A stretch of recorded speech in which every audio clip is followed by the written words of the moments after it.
Lake District. We're live. Good. Thank you very much. Good afternoon, everyone. Welcome to the Town of Vesuvius regular open meeting of council, February the 8th, 2022 at 2 p.m. in council chambers. So first off, there were no late items to this agenda. Mrs. Hilson, thank you. So we need a motion to approve the agenda, please. Councillor King, Councillor Rhodes, all in favor. Thank you. And next is the adoption of some minutes. That would be the regular open minutes of January the 25th, 2022. Councillor Bennett, Councillor Harvey, all in favor. Thank you. And we will now go down to staff reports. It's a quick jump. And we have the report from Mr. Saunders on the UBCM Community Emergency Preparedness Grant. Thank you, Mr. Saunders. Thank you, Your Worship. Good afternoon, Council. The report for you this afternoon is to seek Council's support and consideration to support a grant application that staff have identified and recommend for Emergency Operations Center network upgrades. The Union of BC Municipalities offers several streams of 100% up to 100% grant funding for various projects in municipalities' emergency operations centers. And one stream is identified for emergency operations centers infrastructure improvements and training opportunity through the Community Emergency Preparedness Fund. So staff are proposing a number of information technology improvements to increase the capacity and the efficiency in which we can operate the EOC. And this is coming following the activation of the EOC in 2021 in the summer to the Ink Creek wildfire. The EOC, we operated functionally and effectively. However, staff did complete an after-action report on the completion of the event, and we identified a number of areas in which we feel we can improve. And one of the areas that was outstanding was really wanting to have a dedicated network equipment for EOC purposes. And this recommendation is following that after-action report. So what staff are recommending, if we're successful in this grant application of $25,000, the staff are recommending establishing an emergency operations center computer network equipment in a box, so to speak. So it would consist of 6 dedicated laptops. And the reason there's 6 is because each main function in the emergency operations center would have a computer dedicated towards it. So the director of operations, logistics, planning, finance, and information would be accommodated with this equipment.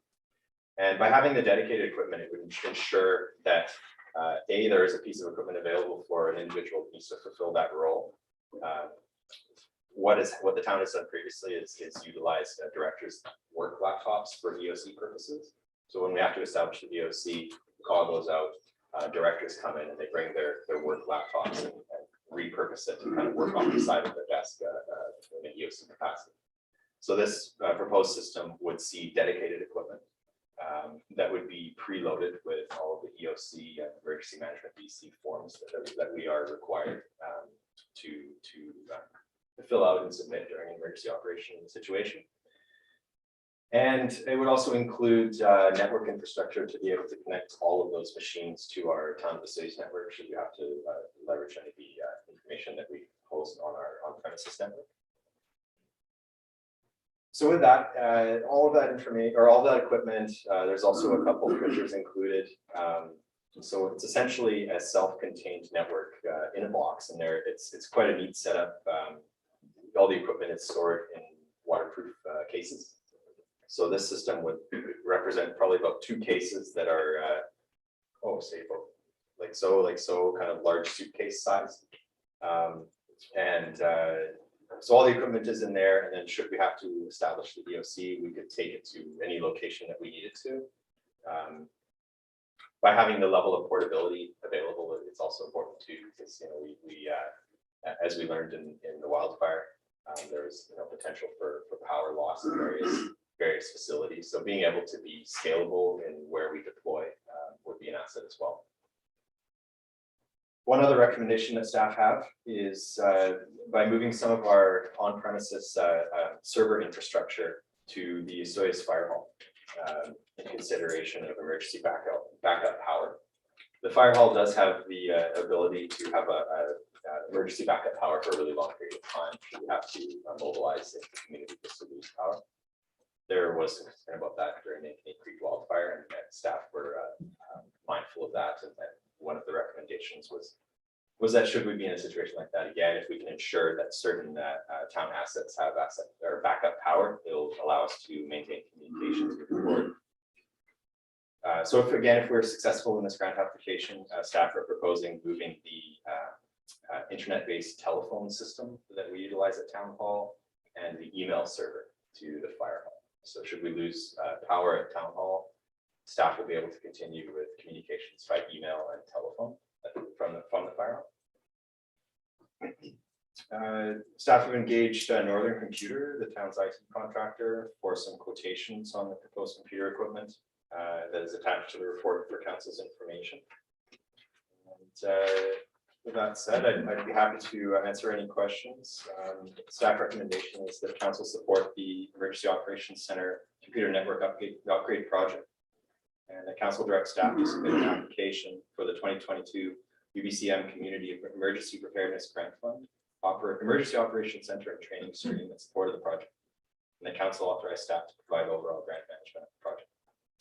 Thank you very much. Councillor King. Yeah, thank you, Madam Mayor. I just need some clarity, like on the first slide, you got initial cost 21,275, and then below that, you got some quotes on some other cabinets and stuff. Is this cabinet stuff included in that top budget, or this on top of the budget? Yeah, thanks, Councillor King. The first quotation you'll see is a breakdown of the laptops, printers, firewalls, and that sort of thing. And that initial capital cost represents 21,275. Yeah. And this is in support of the network in a box project. And then the second quote that's attached is a server enclosure and a power supply unit. And this infrastructure would be used to facilitate the move of the server location from town hall. You got this on 25,000. Correct. And then where do we find the budget for the annual cost? The annual cost budget would come out of our computer maintenance budget. Okay. We have a small contingency in there that would accommodate that. Thank you. Go ahead, Councillor Rhodes. Thank you, Madam Clerk. I'll move this recommended motion. I'm not sure whether you want two motions or just I think it's all in The one. motion. yeah, I'll make that motion. Thank you very much. Councillor Bennett has seconded that.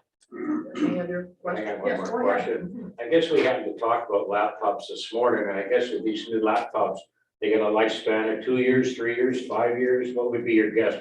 No, thanks, Councillor King. Yeah, these lifespan of the machines, about 7 years for these purposes would work.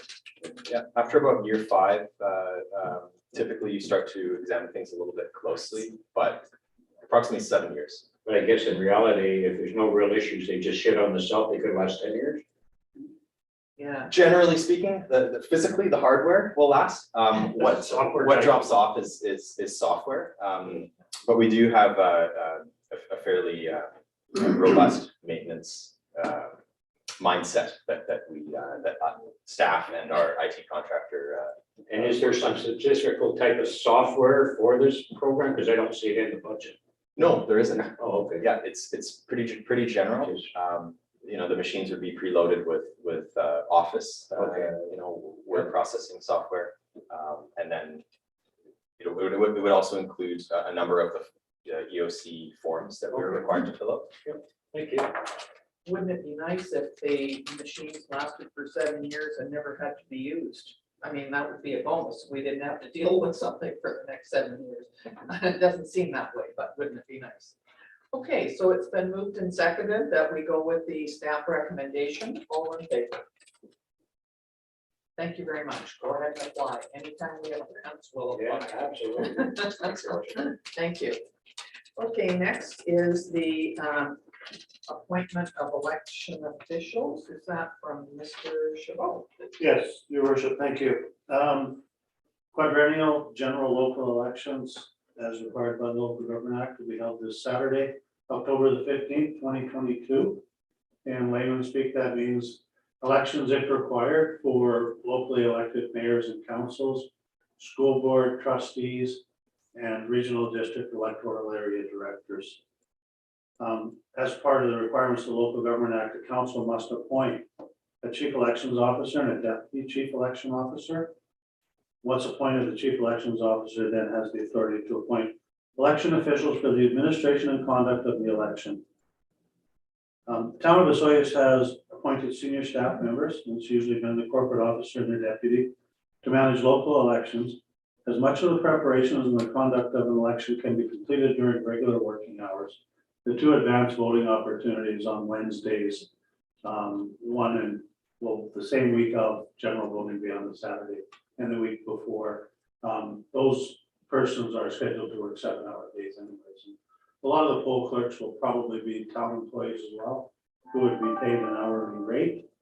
The town has offered a stipend in 2018 of $2,000 for the chief election officer and $1,200 for the deputy chief election officer in recognition of the hours of effort put on outside of regular working hours. And I propose that that same amount would be provided to those persons so appointed. The town's total budget for the general local election this year is $30,000. And if the town were asked to assist the regional district with the conduct of an election or the school board, we would enter into cost sharing arrangements with them for that. Before assuming the duties, an election official must make a solemn declaration that the person will faithfully and impartially exercise the powers and perform the duties of the position to which the election official is appointed, has not received and will not accept any inducement to exercise to perform the duties other than impartially in accordance with the act or otherwise to subvert the election, will preserve the secrecy of the ballot in accordance with the act, and is not and will not become a candidate, representative, or financial agent while holding the position. Your worship, it's my recommendation that Brand Gilson be appointed the chief election officer, and that Amy Robinson be appointed deputy chief election officer for the purpose of conducting the 2022 general local elections in Osoyoos. Thank you very much. Okay. Go I'll ahead. move that. We're moving this, Councilor Rhodes is seconding that. Are there any questions, concerns? Okay, we'll ask a question, all in favor. Thank you very much. Well, that's okay. Next is the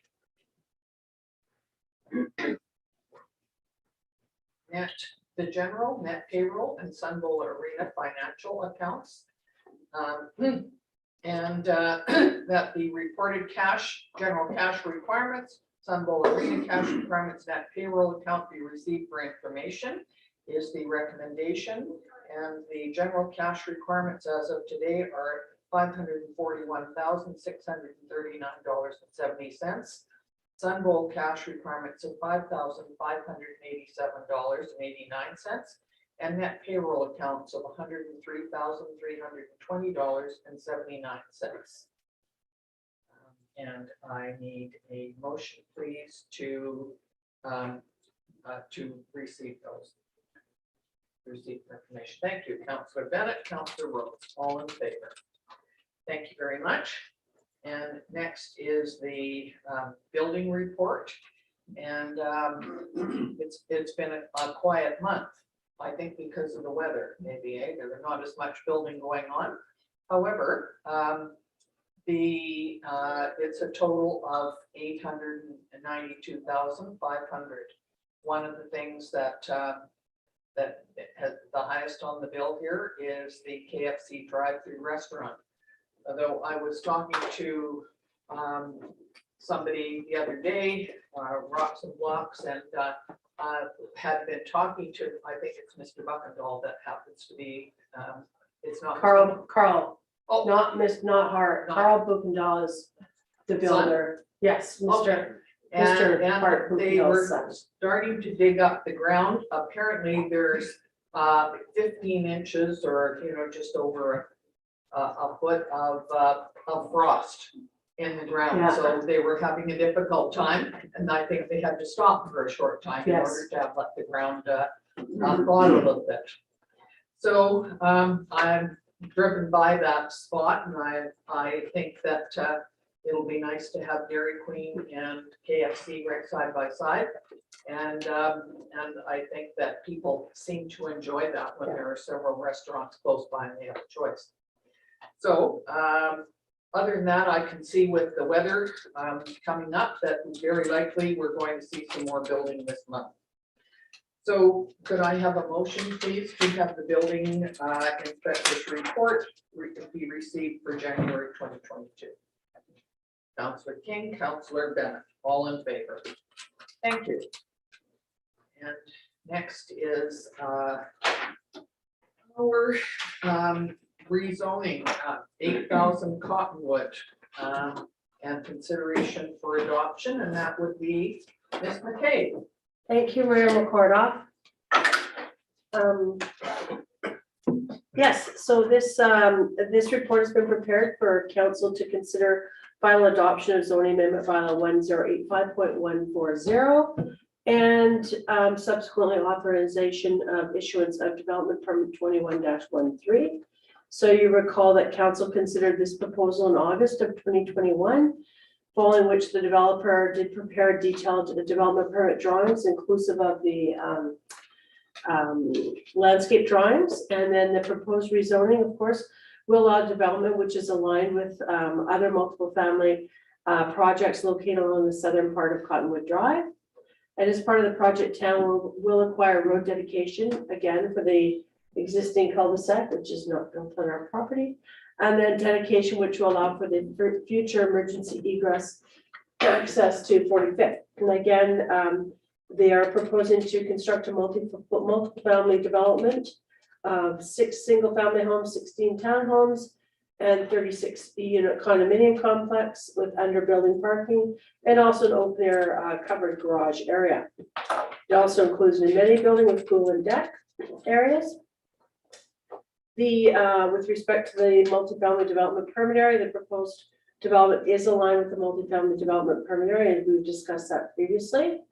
You'll recall that we have discussed the concept of a foreshore lake amendment to allow for a strata mortgage facility, and that will be coming forward to the next council meeting.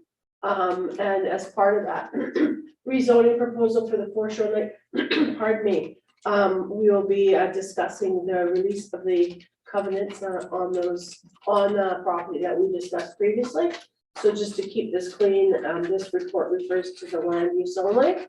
So staff are supportive of this new proposal to develop the site with a mix of residential uses. Of course, the proposed development is scaled appropriately for the site with a maximum building height of 24 meters for the condominium complex only. The implications for the community, of course, the community does benefit from new housing option. And of course, the widening of the public lane, as previously discussed. Following successful rezoning, we would work with the applicant to dedicate the land required to widen the public lane through a subdivision process. And that's the way we would also secure the works, etc., to the subject property. And as noted previously, the applicant has now submitted the application to rezone the foreshore of the property from W1 public to W3 private, and a rezoning sign is posted on the subject property. The proposed zoning amendment has no implication for the town's budget at this time. Of course, we did discuss this as well, that in the future we might want to look at improvements to a Sue's Park. Following issuance of the multifamily development permit, the applicant will have 2 years to commence work on the site. They've assured us that they're actually itching to get started as soon as possible. Also waiting for the ground to unthaw. The property is of course located within the municipally serviced area, and town services are available at that site and are adequate to the proposed development. As you'll recall that we had a much larger development proposed for that site at one time. Now, of course, consultation was taken prior to advancement to third reading. And as part of the public hearing process, Ministry of Transportation indicated the property is beyond the 800 meters, and so they're not required to sign the amending bylaw. And consultation with the Sue's Fire Department operational services will be ongoing as part of the development process. So the recommendation to council today is that zoning amendment bylaw number 1085 be adopted, 1085.140, pardon me, and that council authorize issuance of the development permit 21-13. Thank you. Thank you very much. Councillor King. Yeah, thank you, Madam. I support the development. I guess I have a kind of hypothetical question. They're kind of adamant that they wanted the word slips. And what happens if that comes back next week and they get turned down? They have a certain amount of time to develop this, or they don't have to develop it? They're not tied, thank you, Councillor King. The development of the foreshore is not tied to the land use. I realize Yeah. that. They have 2 years to commence the work under the issuance of the development permit. 2 years? That's correct. Thank you. And could I ask, does the work on the land need to be started before the emergency exit and public road is being done? Or will that be, in other words, do they have to do that while they're doing the building, or is that done after? The subdivision plan will be completed prior to them starting work on the site, Mayor McCordoff, but we have no plans to actually complete the emergency access. We're just dedicating road to do that in the future. Okay. It also requires an movement of some Fortis infrastructure, But that will be done. not as part of the rezoning, that was infrastructure that was put in to accommodate the CSMU ban. Okay. So that's another conversation. Yeah, I'll move your bylaw number 1085.140. Is that the one you need? Correct. The right one? 221? Or should be 222? No, 2021. 2021. Thank you. The zoning amendment bylaw be adopted. Yeah. Is that what you're doing? Is there a seconder? Thank you, Councillor Rose. Any questions on that? All in favor? Okay, would someone like to move the second recommendation, please? Councillor Rose. Council authorized as issuance of a development permit 21-13. Councillor Harvey is seconding that. Any questions? All in favor? Thank you very much. Thank you, Ms. McKay. And now we have the fire protection and life safety bylaw. And this was talked about at the last meeting, and we're just looking to have that be adopted today. Am I correct? Okay. Is there someone who would like to make that motion that the fire protection and life safety amendment bylaw 1333.02 2022 be adopted? Councillor Rhodes, Councillor King, all in favor. Thank you very much. And looks like the next thing on our agenda is the CAO report, please, Mr. Chabot. Oh, the long anticipated CAO. We always anticipate this. Yes, I'll try to be brief because it does become attached to the minutes and council can review it in detail if they wish after. I actually had someone tell me today they enjoyed reading it, and I thought, well, good, there's one person. The staff member keeps them informed because this comes from all the operating Right. departments as well. So, I mean, for myself, it was more just the usual types of matters that I'm involved in, some human resource and personnel matters, reviews of staff reports and agenda reviews and approvals. The last couple of agendas have been a little bit light, anticipating to see a bit of an uptick in reports for council consideration for future meetings, though mostly coming from one department. And of course, our special meeting next week on Tuesday, 9 AM to look at the 5-year financial plan. Community services, preparations are being made for the servicing of the RV sites at Desert Park. That work should commence, as you noted, there is frost in the ground, makes it a little more difficult than we're used to around here, so we will wait for that. As you and Councilors Bennett and King know, your worship, RDOS areas A and C have agreed to participate, I think more or less as interested observers in the process of doing a feasibility study for South Okanagan Aquatic Center. So that process has been ongoing for quite some time now. We expect the consultant to deliver a final report, and then it'll be up to the committee to determine next steps for that process. We're glad to still be able to continue to offer programs and activities and events at the Star Community Center, up at the grandstands at Desert Park. Certainly COVID protocols still apply to attendance at a number of those events, and people should contact the Sonora Center if they have any questions. Most importantly, there is a recreation program and services survey put out to the community. It's available on our website. Our hard copies can be picked up at the Sonora Community Center.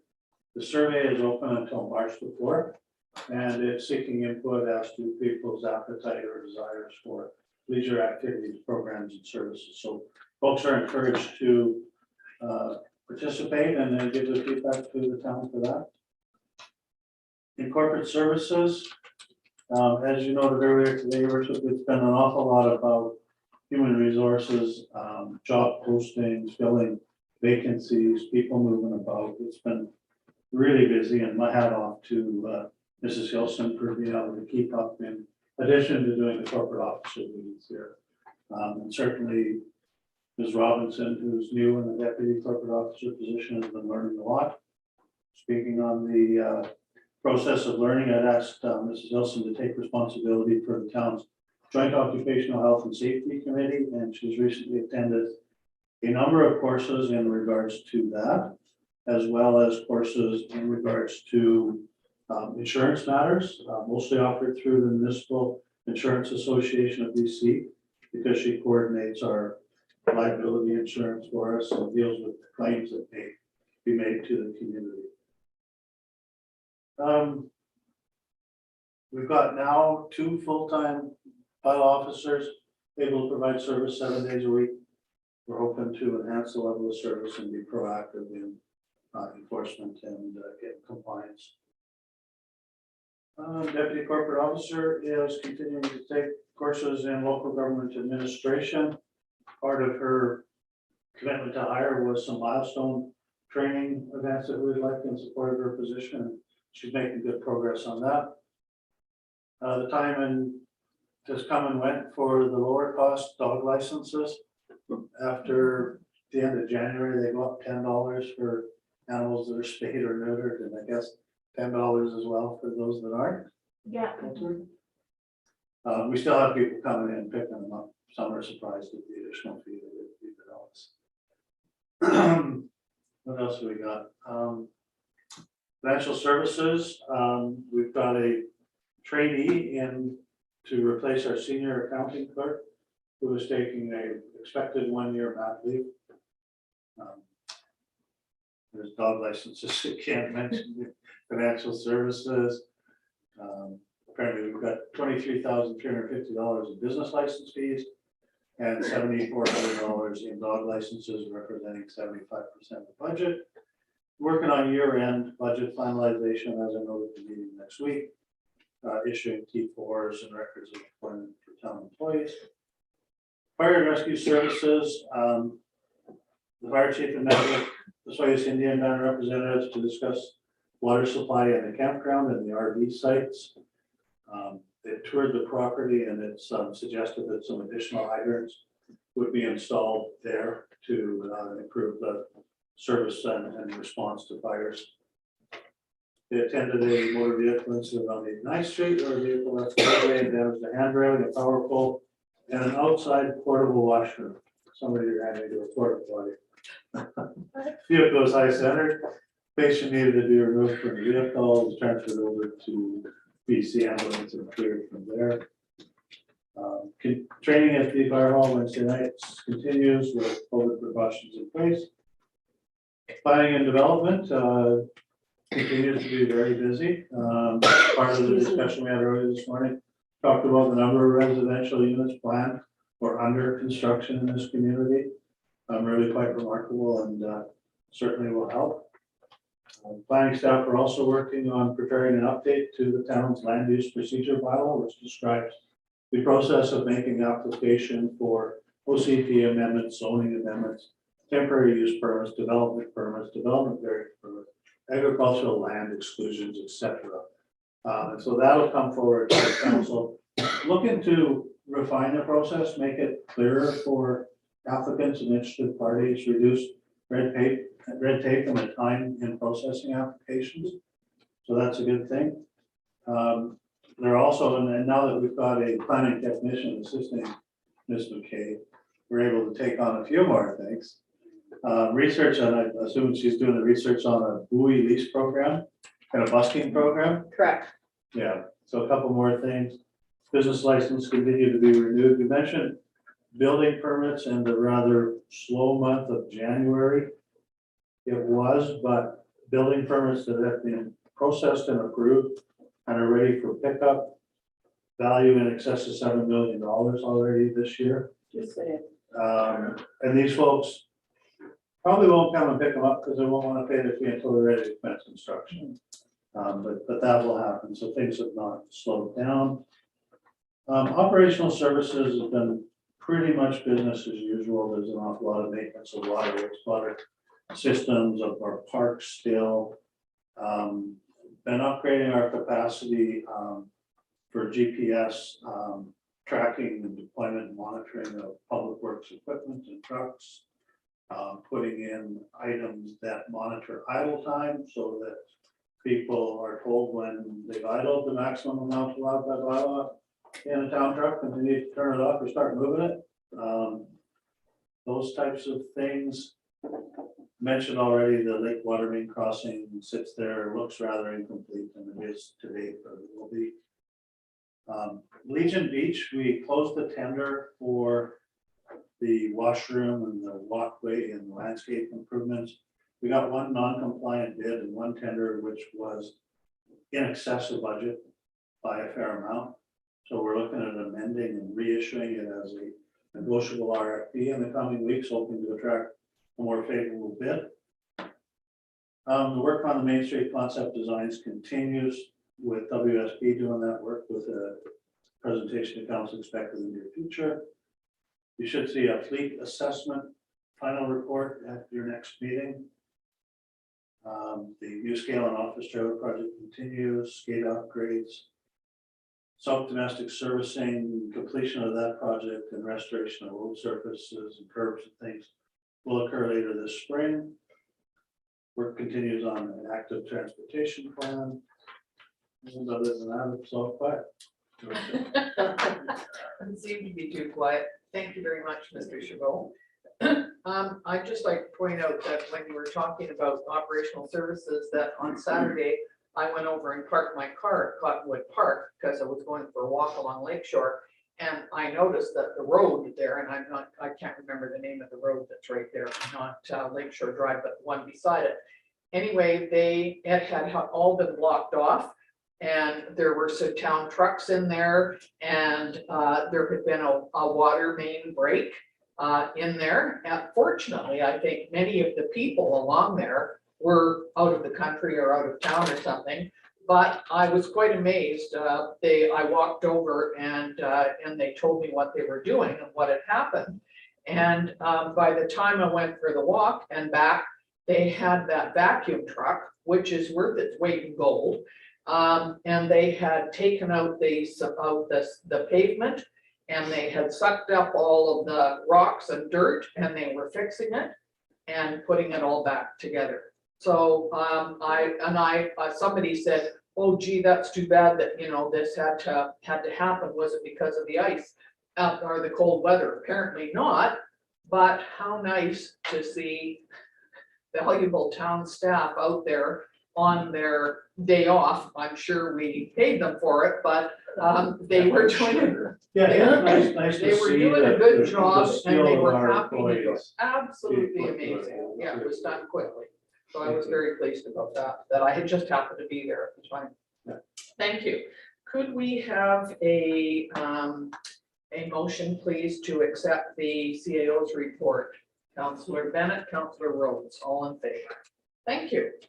And now we will look through council reports. Councillor Bennett, you're first. Thank you, Madam Mayor. A little shorter than CAO Chabot's. School District 53, meeting the other day, registration for kindergarten is now open. They're doing, adding a bunch of air purifiers and non-teaching areas of the schools where they're finding some problems.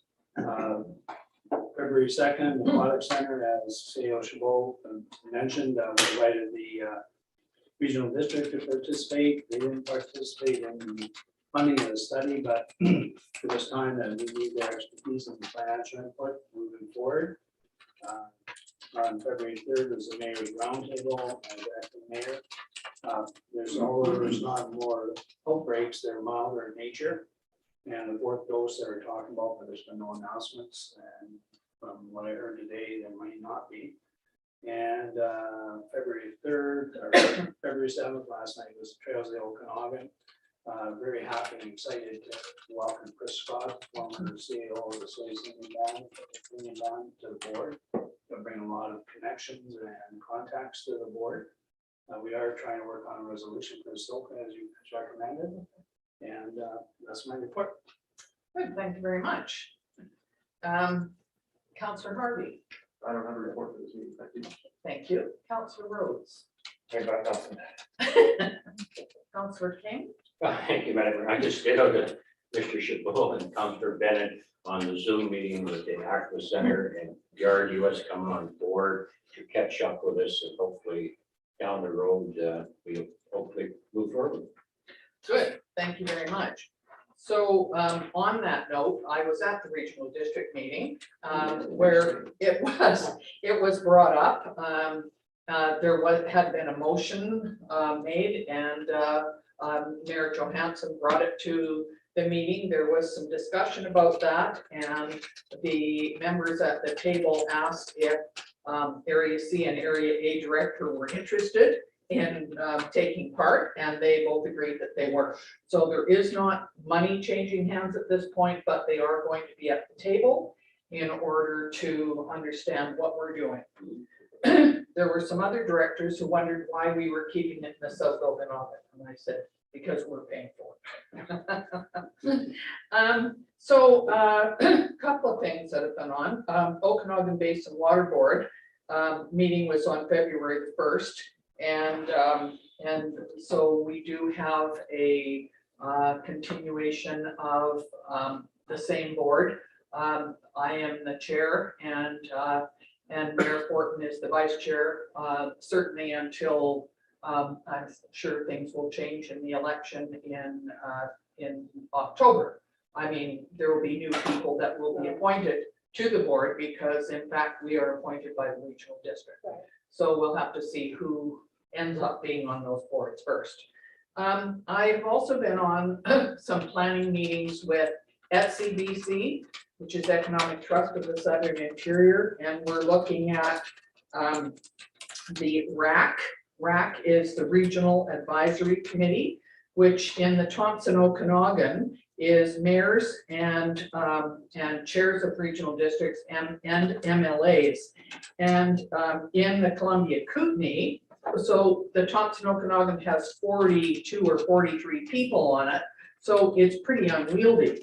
In Columbia Kootenai, they have come up with a plan to bring it down to 13 people that are on the RAC who make a look at ways to be on the board of ETSI, so they appoint 4.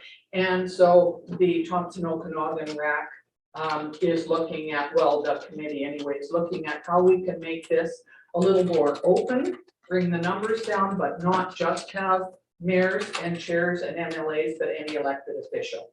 So that will be coming up, and that would mean that those elected officials would be appointed by the regional districts. So it's a bit of a switch, but it's an interesting economic development committee, and they're really trying to support small businesses in smaller areas, not the large cities. So that's a good one.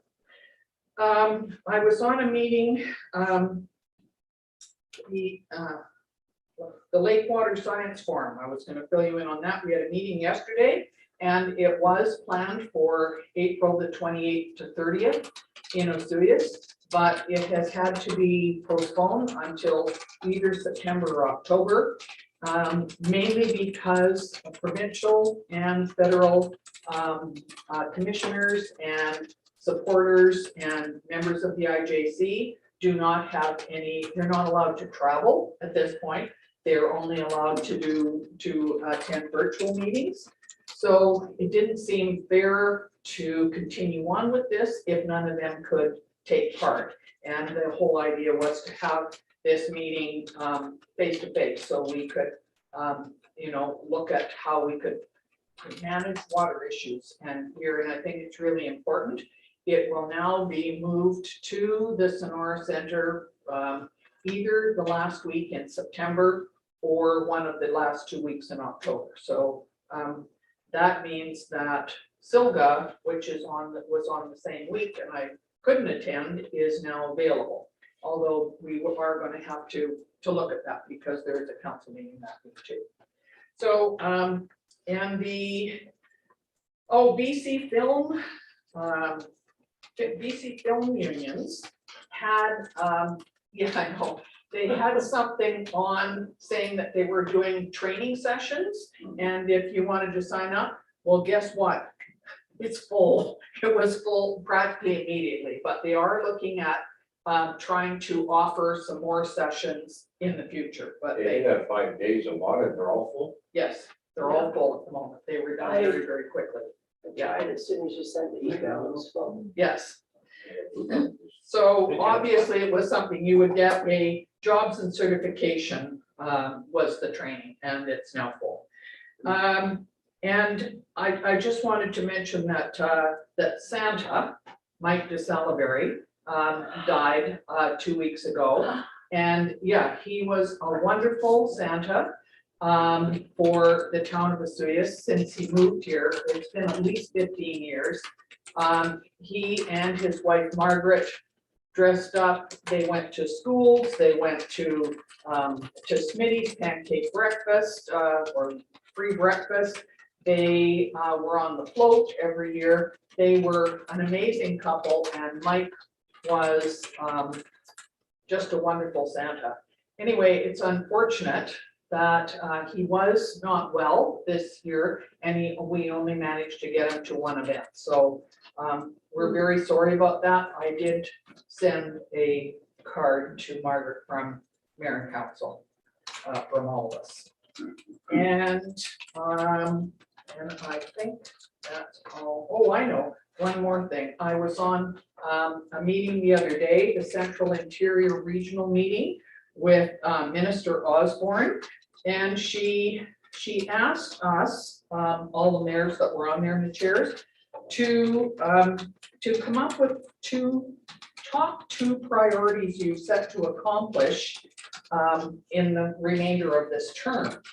And so I chose, when it was my turn, I chose water issues as a huge part of what we were doing in Vesuvius.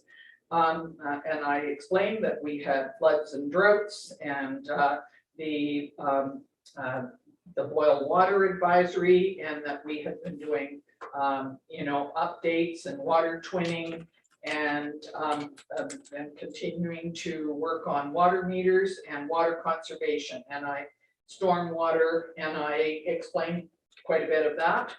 And the second one that I talked about was the community pool feasibility study. And I said that I thought that was a good one to try and finish up because it involved not only Oliver and Vesuvius and Regional District, but the OIB as well. And I thought that was a good, showed a good cooperation between people in the area.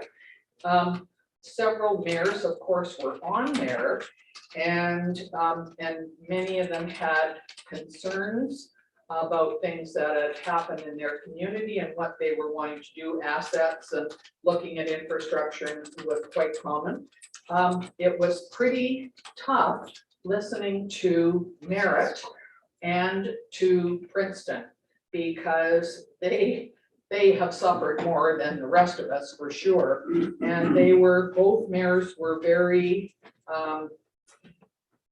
good at explaining the concerns they had in their towns, how they had been trying to help things, how,